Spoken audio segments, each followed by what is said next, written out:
In these times of COVID-19, taking care of your heart is more important than ever before. Cardiovascular diseases claim the lives of around 17.9 million people each year, according to the World Health Organization, and it results in 31% of all global deaths. Now, most of these diseases manifest primarily as heart attacks and strokes and are also triggered by lifestyle like excessive use of tobacco, unhealthy diets, lack of physical activity, and alcohol abuse. So how do you take care of yourself, and how can you manage living with a heart condition?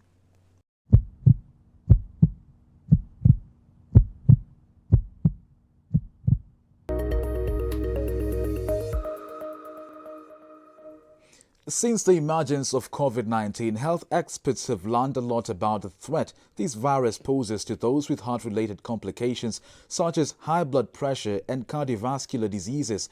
In this 30-minute session, you will learn about risk factors and, more importantly, tools to lower your risk through lifestyle changes and medical interventions.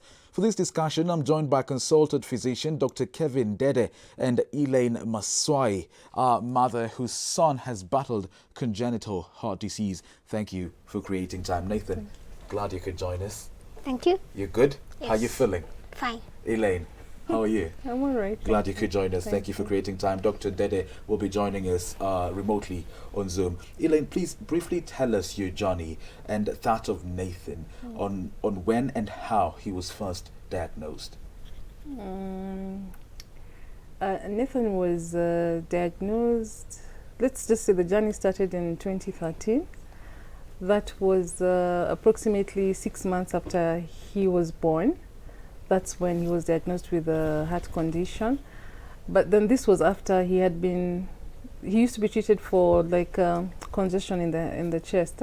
So he'd be given asthmatic drugs, and then we'd go home and so on and so forth.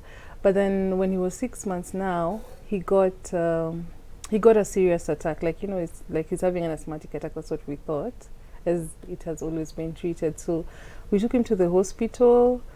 He got nebulized, and they tried to make him stable, but then nothing was happening. Instead, he was getting worse, and his oxygen level was also going down. So by that time, it was going towards evening. Then he was done for again. He was put on oxygen. He was nebulized again. They kind of changed the drugs to see if they're gonna help, but then nothing really happened. So we stayed a bit him on oxygen, and then this is at a casualty. So we stayed a bit on oxygen. Then at around 12 midnight, then they said now something has to be done because his oxygen levels are not improving. His congestion is still not improving. We have given him quite a number of medication and nothing is going on. So he got admitted into the hospital. Then he stayed on oxygen for 3 days. He was ordered to have an x-ray done. The x-ray was done. Then on the 3rd day, the doctor came in. So the x-ray said that he has an enlarged heart. Then listened to his chest. And this is after how long, Elaine? 3 days. 3 days. 3 days after admission now. Yes. Yeah, this is KNH. So she listened to his heart. Then she said, your son has a heart condition. So I said, oh, okay.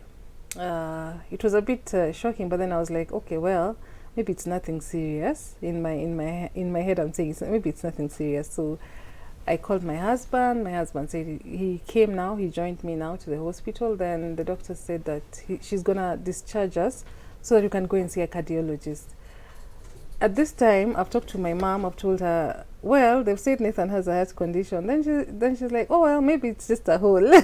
So it's nothing. It may be nothing serious. It will just subside, but as he grows. So I said, well, I really hope it is. It is just that, a hole. So we left the hospital. We went to Mata. We saw the cardiologist, who did an echo for him and an ECG. Then she called us in. She had us sit down.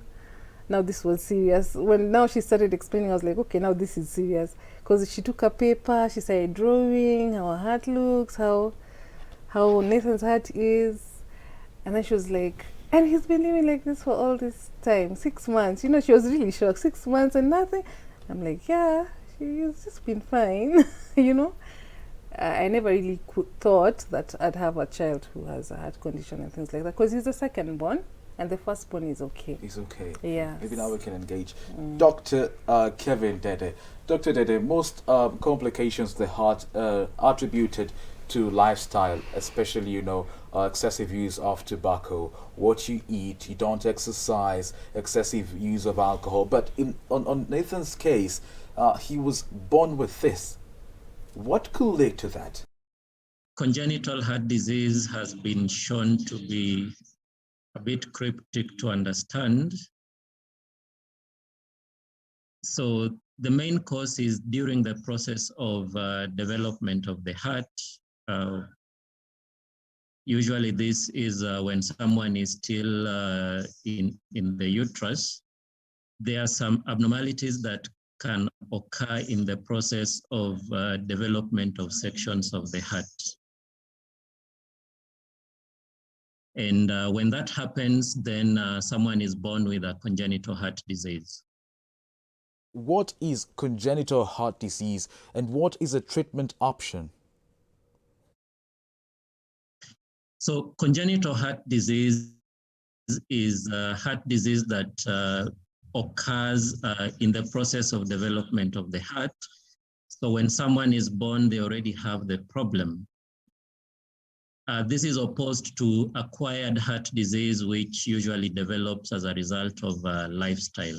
Now, the options for treatment are varied depending on which congenital heart disease someone has. So most of the time, the ones that are amenable to treatment usually requires some surgical operation. And some of these surgical operations could be either open heart surgery, where the doctor opens up the chest wall and they're able to access the heart. And then the defect can be corrected afterwards.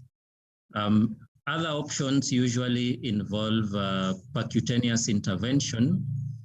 What this means is that the access is through a blood vessel, usually either in the groin or on the arm. And so a catheter, which is a wire-like material, can be passed to the heart. And while the cardiologist looks at a screen, they're able to see the structure that is defective in the heart, and they're able to make the correction without necessarily opening up the chest. So those are usually the options that exist for congenital heart disease. Thank you, However, Dr. it's also Dede. important to mention that some congenital heart diseases are usually minor, and in the process of growth and development of the child, they end up correcting with time. Thank you, Dr. Dede. Elaine, what signs did you notice before the diagnosis and what treatment options did you seek? Really, I was, because I wasn't aware, let's just use that word, or ignorant, for lack of a better word, I never thought that he could have a heart condition. You understand? So even at the beginning when he was being treated for chest congestion, it's because from both my families we have asthma. So basically they just thought maybe that's it, yeah? So even in the hospital they really didn't take much of it, and he'd be given those drugs and he'd get better until now, that time when he was 6 months, right? So the only thing that I noticed that time was only that factor. But then when I think about it, he used to sweat a lot while breastfeeding. So we used to joke a lot with my husband that, oh, maybe it's because he's a boy. That's the reason why he's sweating that much. But that's the only thing that I can say I noticed then. And oh yes, he used to turn blue. And I think that it's cold. It's maybe I'm washing him and it's just because it's cold, and that's the reason why his palm and legs are blue. Nathan, how old are you? I'm 9 years old. Which class are you in? Grade 3. What's your favorite subject? My favorite subject is mathematics. Mathematics. What would you like to be when you grow up? I would like to be the most famous footballer when I grow up. Who's your favorite footballer right now? My favorite footballer right now is Lionel Messi. Lionel Messi. Yes. Your favorite club? My favorite club is Manchester. Do you play football? Yes. Where? I have a football club that I play in. As a striker, as a defender, as a goalkeeper? Mostly defender and goalkeeper. You'd like to be a footballer when you grow up? Yes. Wonderful. Dr. Dede, it is estimated that 80% of heart-related deaths could be avoided through leading a healthy lifestyle. What are some of the heart health practices that one can take? One of the most important aspects is reducing risk factors for heart disease. And so, as you had correctly mentioned earlier, one of the leading risk factors is cigarette smoking. So if someone wants to avoid bad heart health, then they need to avoid smoking cigarettes. Excessive alcohol consumption is also a serious risk factor for heart disease. A sedentary lifestyle where someone does not engage in physical activity also increases the risk of obesity and therefore heart disease. The other risk factors are in themselves disease conditions that, if not treated, eventually lead to heart disease. And this include conditions such as hypertension, which is actually quite common in our country. About a quarter of our adult population have hypertension. Diabetes is another important risk factor for heart disease, and you find that they tend to occur together, hypertension and diabetes. And when you have the combination, your risk for getting heart disease is extremely increased. Now, the last one I want to talk about is cholesterol. When you have elevated blood cholesterol, it's another important risk factor for heart disease. And that usually requires to be measured in the blood. Lastly, I would also want to mention that psychosocial stress is also implicated in a lot of heart disease. And this has got to do with a lot of the social and occupational and, all those pressures. They eventually can impact on heart disease. Thank you. Thank you, Dr. Dede. Elaine, Nathan is a very active kid. He plays football. Football, you need a lot of energy. How does he cope with that?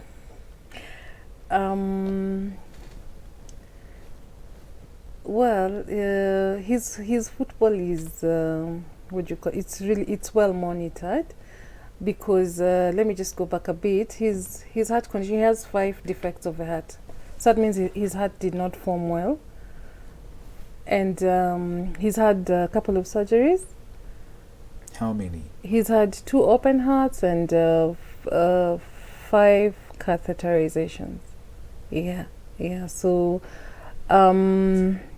he was really passionate about soccer. Let me just tell you how this soccer came about. Okay.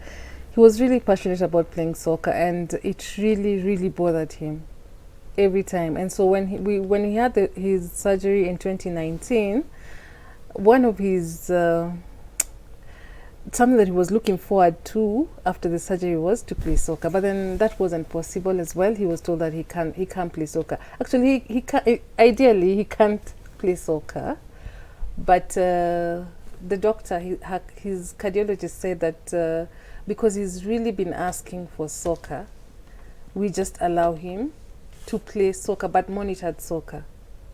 So as much as he goes to the club, his coach monitors him, gives him time to rest. He doesn't play soccer like the rest, but he plays anyway. And he listens to himself. That's the other good thing about it. He listens to himself, and you will know when he's tired. You will know, because he can't do a full 90 minutes. Yeah, he'll know. Ethan. Yeah. How do you listen to yourself? Mommy says you listen to yourself. How do you listen to yourself? You know that now this is time to give a sab. I listen to myself by saying if I'm tired, if I want to tell anyone if I'm tired. You tell the coach? Yes. You tell the coach you're tired. Yes. They give you time out. Yes. We take a short break as we'll leave you with a short clip courtesy of the World Health Organization on how you can keep yourself safe indoors. But we'll be right back with these adorable family and consultant physician and Dr. Kevin Dede. Things that we can do to keep ourselves safe when we meet indoors. The first is to open the doors and windows if possible so that there is more air circulating in the room. We can also wear masks as well. It's possible for us to maintain distance, at least 1 meter between each other. And we can also ensure that we wash our hands frequently in case we might pick up virus that's on any surfaces. I would also like to add that although not specific to meeting indoors, it is important that we get vaccinated when we do have that.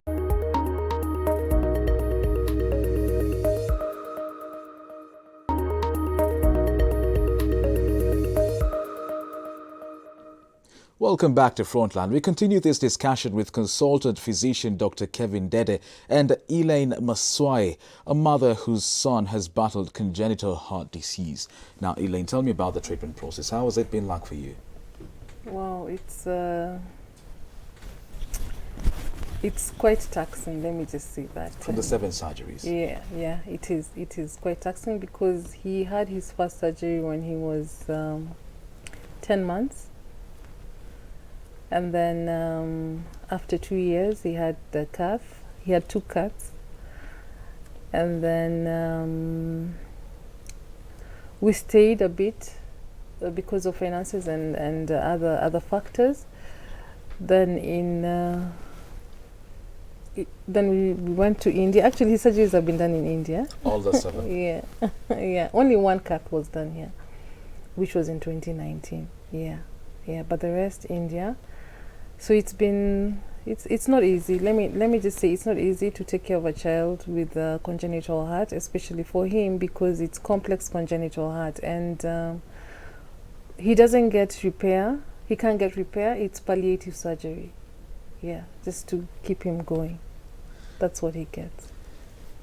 Thank you, Elaine. Dr. Dede, it's not very cheap, these surgeries and the treatment as well. But what can be done? I mean, Nathan has had 7 surgeries, and Elaine, the mother, is saying that these things, they can take a toll on you financially and emotionally as well. The commonest issue is actually not even the expertise in terms of the doctors to manage these patients, but it's the care that they should receive after the operations is what is usually a big problem. And that is where most patients with congenital heart conditions deteriorate and complicate. So the best ways for us, and particularly as a country, to have this conversation and get our government invested. Necessary equipment and personnel is available to be able to manage these conditions locally. That's the only way to bring down the cost so that majority of, and this kind of individuals are there in the community. And it's a big problem when they cannot be managed locally. It's really, really expensive. I'm sure Mama Nathan will share with you that a single operation could be in the range of $500,000 on the minimum, and it could stretch up to 1.5 million. Now, especially now that they had to go to India, in these times of COVID-19, there are restrictions to travel, and there's so many other things. In these times of COVID-19, what other options do parents like Mama Nathan have?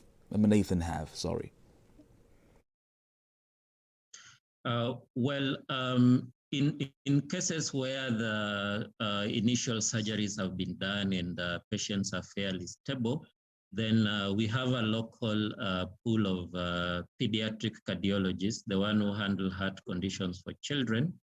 They are all very capable of following up patients like Nathan. So the main thing to do in these scenarios is to have regular checkups, maybe every 3 months or every 6 months, depending on the recommendation of the cardiologist. And that way, any issues that may arise or complications that may arise from progression of the disease or complications that may arise from the previous procedure are able to be picked early. Elaine, at what age did you break the news to Nathan?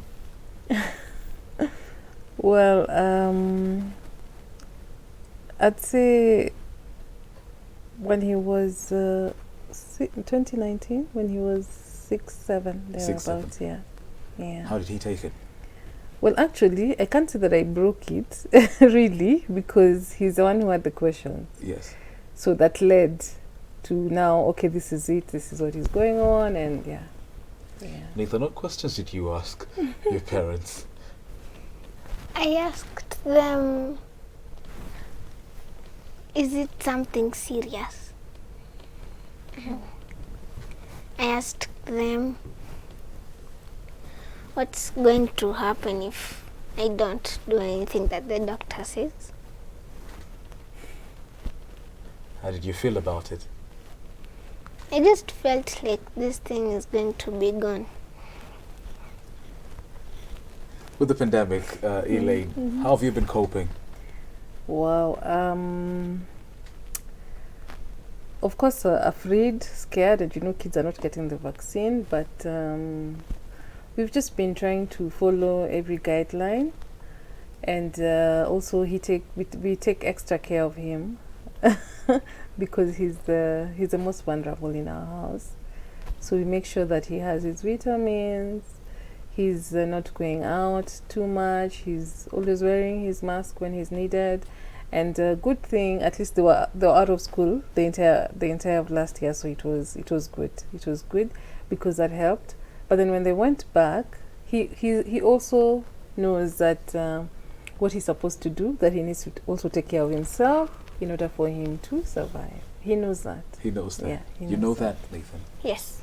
Dr. Dede, in relation to COVID-19, what are some of the effects of COVID-19 on heart conditions? Thank you very much for this question, because it's a very practical question, and we have seen the effects of COVID-19 on the heart.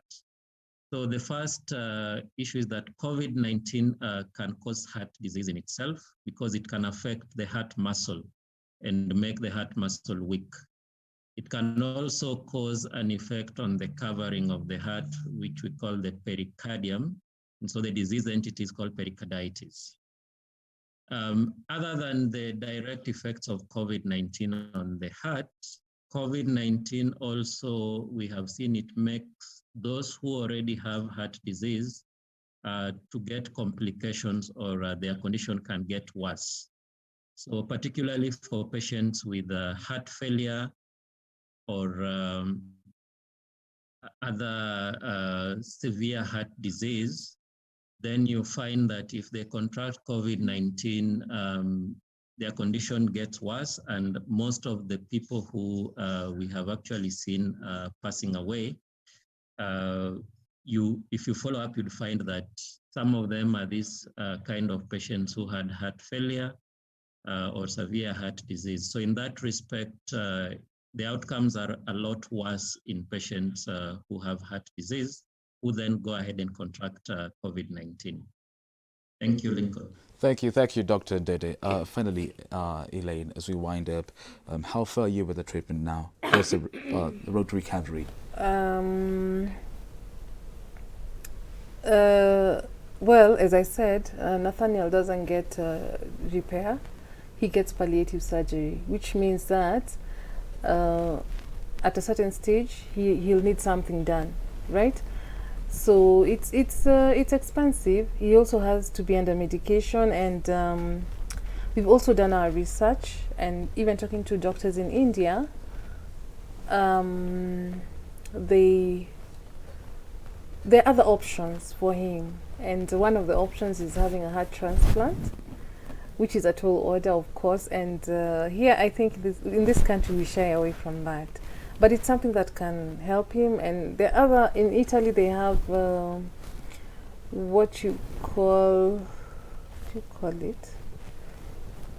Like a synthetic heart, not a real heart, like a synthetic heart. There are many other options that he can get for him to be a little bit better, because otherwise there'll always be a surgery, and then also with the surgeries there's always a complication that arises after some time. You can end up spending almost 20,000 a doctor's visit.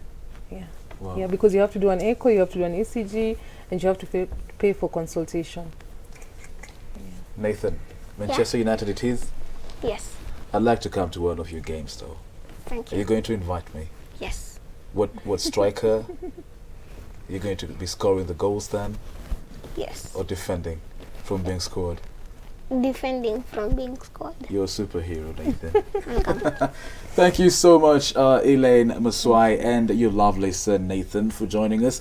Nathan, keep staying healthy, keep going to school, and someday you'll be a superhero, and you're already one, greater than you today.